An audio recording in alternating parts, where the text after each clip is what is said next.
साल आखिरी में होने वाले मध्य प्रदेश विधानसभा चुनावों को लेकर सट्टा बाजारों का बाजार एकदम गर्म हो चुका है। जी हां, भाजपा कांग्रेस के बीच जारी सीधी जंग पर मध्य प्रदेश के व्यापारी जमकर सट्टा लगा रहे हैं, जो इस बार शायद सट्टा बाजारी के सारे रिकॉर्ड भी तोड़ सकता है। 230 सीटों वाले मध्य प्रदेश में अभी से कांग्रेस से लेकर सत्तारूढ़ भारतीय जनता पार्टी पर जमकर सट्टा लग रहा है, जिसका ओपिनियन पोल भी आखिरकार देश नीति के पास आ चुका है। जी हां, बिल्कुल सही सुना आपने। मध्य प्रदेश की 230 सीटों पर कौन कहां जीत रहा है, कौन किसे पछाड़ रहा है और कौन इस बार सरकार बना रहा है, इसको लेकर देश नीति का सट्टा बाजार ओपिनियन पोल आ चुका है।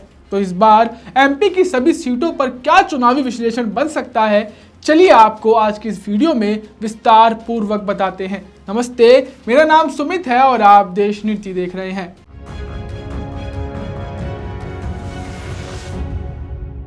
देश नीति, केवल सच्ची और पक्की खबरें। मध्य प्रदेश विधानसभा चुनाव से पहले तमाम बीजेपी नेताओं का भाजपा के केंद्रीय मंत्री ज्योतिरादित्य सिंधिया के कई करीबियों का भाजपा छोड़ बीजेपी में शामिल होने का सिलसिला आज तक और अभी भी जारी है। बीजेपी ने इस बार अपनी हार को कम करने के लिए चुनावी मैदान में 7 कद्दावर सांसदों, जिसमें 3 बड़े बड़े मोदी कैबिनेट के केंद्रीय मंत्रियों को उतार दिया गया है। ऐसे में इस बार का चुनाव 2018 चुनाव की तरह कांटे का नहीं, बल्कि भाजपा के लिए एक बहुत बड़ा झटका बताया जा रहा है। इसलिए इस बार के सट्टा बाजार में व्यापारियों ने करोड़ों का पैसा लगाया हुआ है। तो चलिए आपको मध्य प्रदेश के सबसे बड़े ओपिनियन पोल के बारे में बताते हैं कि एमपी की 230 सीटों में किस जिले में कौन सी पार्टी बाजी मार रही है, कौन इस बार कितनी सीटों पर जीत हासिल करने वाला है।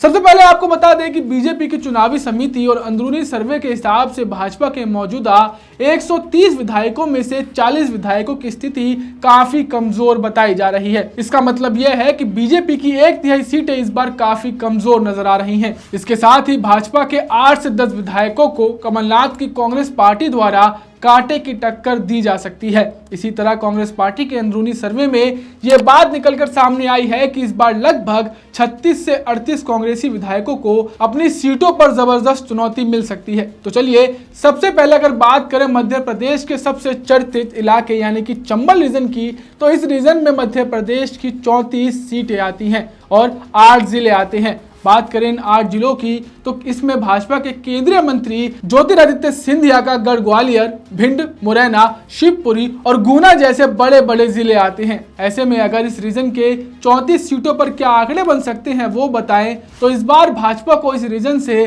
7 से 11 सीटें, कांग्रेस को 22 से 26 सीटें और मायावती की बीएसपी को 2 सीटें, तो अन्य जिसमें केजरीवाल की आम आदमी पार्टी भी शामिल है उसे भी 1 सीटें मिल सकती हैं। ऐसे अनुमान लगातार लगाए जा रहे हैं। आगे बढ़े बघेलखंड रीजन की, तो इस रीजन में 56 सीटें और 13 जिले आते हैं, जिसमें अगर बात की जाए इन जिलों की, तो सतना, रीवा, सीधी, पन्ना और छतरपुर बड़े बड़े जिले इस रीजन में आते हैं। इसके चुनावी पोल की बात करें तो इस रीजन में कांग्रेस को 30 से 34 सीटें इस बार मिल सकती हैं। वहीं भाजपा को 21 से 25 सीटें, बीएसपी को 2, तो अन्य को 1 सीट के आसपास सीटें मिलती दिखाई दे रही हैं। आगे बढ़े तो अब आता है महाकौशल रीजन, जहां इस रीजन में बड़े विधानसभा की 42 सीटें और 9 जिले आते हैं। इन 9 जिलों में जबलपुर, छिंदवाड़ा, मंडला, सिवनी और बालाघाट जैसे बड़े जिले आते हैं। यहाँ के ओपिनियन पोल की बात की जाए तो यहाँ बीजेपी और कांग्रेस में कांटे की टक्कर देखी जा रही है। इस महाकौशल रीजन में बीजेपी को 20 से 24, कांग्रेस को 18 से 22, बीएसपी को 0 और अन्य को 1 सीट मिलती दिखाई दे रही है। अब बात करें मध्य प्रदेश की राजधानी यानी भोपाल रीजन की, तो इस रीजन में 5 जिले और विधानसभा की 24 सीटें आती हैं। इसमें भोपाल, विदिशा, रायसेन, सीहोर और राजगढ़ जैसे बड़े जिले आते हैं। ये वो 5 जिले हैं। अगर इन जिलों के चुनावी माहौल की बात की जाए तो इस रीजन में बीजेपी को लगभग 18 से 22 सीटें मिलती दिखाई दे रही हैं। वहीं कांग्रेस को काफी कम 3 से 7 और बीएसपी को 0 तो अन्य को 1 सीट मिलती दिखाई दे रही है।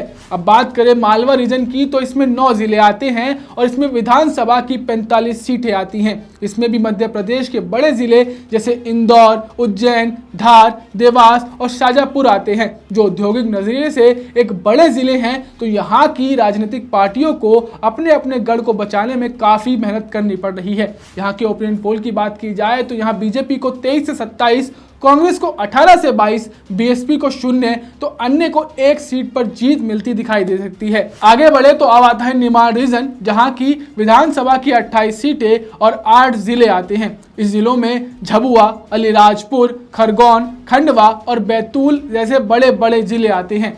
अब यहाँ के चुनावी पोल की बात करी जाए तो इस रीजन में कांग्रेस को 5 से 10, भाजपा को 11 से 15, बीएसपी को 0 तो अन्य को 2 से 3 सीटें मिल सकती हैं। अब अगर सामने आ रहे पूरे मध्य प्रदेश की 230 विधानसभा सीटों पर सट्टा बाजार ओपिनियन पोल की बात की जाए तो पूरे मध्य प्रदेश की 230 विधानसभा सीटों पर शिवराज सिंह चौहान की बीजेपी 106 से लेकर 120 सीटें, कांग्रेस की कमलनाथ 100 से लेकर 108, मायावती की बसपा 0 से 4 तो अन्य पार्टी भी 0 से 4 सीटें इस बार चुनाव में जीत सकती हैं। यानी अगर ओपिनियन पोल की बात की जाए तो कमलनाथ की कांग्रेस पार्टी इस बार बहुमत के आंकड़े को पिछली बार की तरह पार करती दिखाई दे रही है। जिस तरीके से भाजपा की रैलियों में मध्य प्रदेश में बॉयकॉट हो रहा है, जिस तरीके से बीजेपी अपने केंद्रीय मंत्रियों को, 7 बड़े बड़े सांसदों को विधायकी का चुनाव लड़वा रही है, उससे कहीं ना कहीं लग रहा है कि इस बार भाजपा की शिवराज सरकार सत्ता से बेदखल हो सकती है। तो सट्टा बाजार के चुनावी सर्वे पर आप क्या कहते हैं, आपकी क्या राय है, हमें कमेंट कर जरूर बताएं। साथ ही मध्य प्रदेश चुनाव से जुड़ी सारी अपडेट्स के लिए देश नीति को सब्सक्राइब करना ना भूलें। मिलते हैं आपसे अगली वीडियो में, तब तक के लिए नमस्कार।